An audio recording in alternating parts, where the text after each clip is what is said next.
রাজধানীর কাকরাইলে জাতীয় পার্টির কার্যালয়ে ফের হামলা ভাঙচুর অগ্নিসংযোগের ঘটনা ঘটেছে। এ বিষয়ে বিস্তারিত জানবো আমার সহকর্মী রেদওয়ান আহমেদের কাছ থেকে। রেদওয়ান, কারা ভাঙচুর অগ্নিসংযোগ করছে, কি দেখছেন সর্বশেষ জানাবেন। ঠিক আধা ঘন্টা আগে কিন্তু এই অগ্নিসংযোগের ঘটনা ঘটে। আমি যদি একটু আমার পেছনে দেখাতে চাই, জাতীয় পার্টির যে মূল অফিস কাকরাইলে, সেই অফিসে কিন্তু এখনো আমরা দেখতে পাচ্ছি যে আগুনের যে ধোঁয়া সেটি কিন্তু বেরিয়ে আসছে। সেই সাথে ফায়ার সার্ভিসের গাড়ি এসেছে এখানে।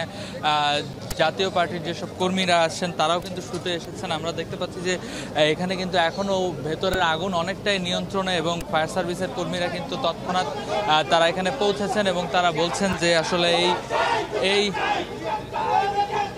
হামলায় আসলে এই মুহূর্তে জাতীয় পার্টির অফিসের সামনে কিন্তু জাতীয় পার্টির যে কর্মীরা আছেন তারা স্লোগান দিচ্ছেন। আমরা দেখতে পাচ্ছি সেখানে কিন্তু তারা বলছেন যে আসলে হামলার সাথে যারা জড়িত তাদের বিচার দাবি করছেন তারা, এবং মূলত তারা ধারণা করছেন যে আসলে এই যে ভিপি নূরের উপর যে হামলার ঘটনা ঘটেছে, সেই হামলার জের ধরেই হয়তো কেউ এই ধরনের নেককারজনক ঘটনা ঘটিয়েছেন, তারা অভিযোগ করছেন। এবং আমরা যদি একটু সরাসরি এই জাতীয় পার্টির যে কর্মীরা রয়েছে তাদের যদি একটু বক্তব্য শুনতে চাই।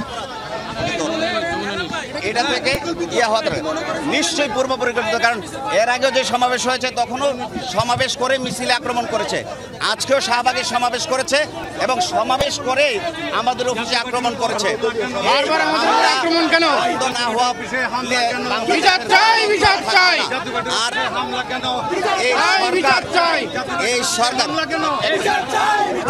এই সরকার এর দায়িত্ব হলো জানমালের নিরাপত্তা দেওয়া, সরকারের দায়িত্ব হলো মব বন্ধ করা, সরকারের দায়িত্ব হলো মবের বিরুদ্ধে অবস্থান গ্রহণ করা। কিন্তু যেই রকম ব্যবস্থা নেওয়া দরকার আমরা আজকে সেই রকম ব্যবস্থা দেখছি না। আমরা এটারও তীব্র নিন্দা এবং প্রতিবাদ জানাচ্ছি।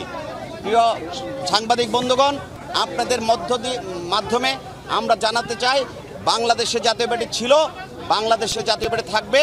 জিএম কাদেরের নেতৃত্বে ঐক্যবদ্ধ জাতীয় পার্টি আগামী দিনের সমস্ত লড়াই সংগ্রামে ইনশাআল্লাহ থাকবে। আমরা যেমনটি আমরা শুনছিলাম, জাতীয় পার্টির একজন প্রেসিডিয়াম সদস্য আমাদের যেমনটি জানাচ্ছিলেন যে আসলে হামলার জন্য কিন্তু তিনি গণ অধিকার পরিষদের যারা রয়েছেন তাদেরকেই কিন্তু দায়ী করছেন। এবং আমরা দেখতে পাচ্ছি যে এখানে জাতীয় পার্টির যেসব কর্মীরা রয়েছেন এই হামলার কিন্তু তারা বিচার চেয়ে এখান থেকে স্লোগান দিচ্ছেন। এবং জাতীয় পার্টির যে অফিসের ভিতরে যদি আমরা একটু দেখাতে চাই, এখনও কিন্তু সেখানে থেকে আসলে আগুনের যে ধোঁয়া, সেই ধোঁয়া কিন্তু এখনও দেখা যাচ্ছে। ভিতরে ভাঙচুর করেছেন তারা, সেখানে ভাঙচুরের পর তারপরে অগ্নিসংযোগ করা হয়েছে। তারা মূলত জাতীয় পার্টির কর্মীরা বলছেন যে খুবই সুপরিকল্পিতভাবে এই হামলাটি তারা ঘটিয়েছেন, এবং এর ভিতরে আসলে প্রতিটি তলায় আগুন ছড়িয়ে যায় এবং ফায়ার সার্ভিসের কর্মীরা তৎক্ষণাৎ সে আগুন নিয়ন্ত্রণে কিন্তু চেষ্টা করে, যার ফলে আসলে আগুনের যে ক্ষয়ক্ষতি সেটি কিন্তু আমরা পুরো ভবন জুড়ে না দেখতে পেলেও শুধুমাত্র নিচতলা এবং দোতলায় কিন্তু এই আগুনটি ছড়িয়ে পড়েছে। এখনও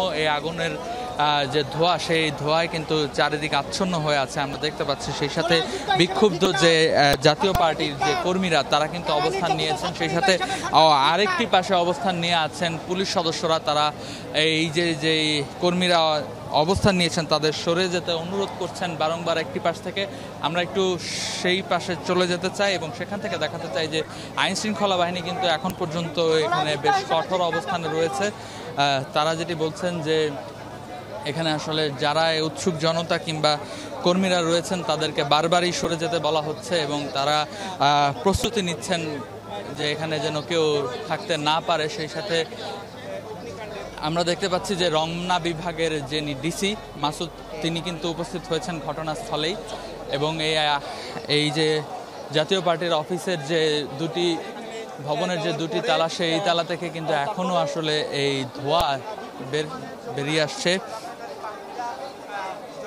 আগুন অনেকটা নিয়ন্ত্রণে আসলেও কিন্তু ভেতরের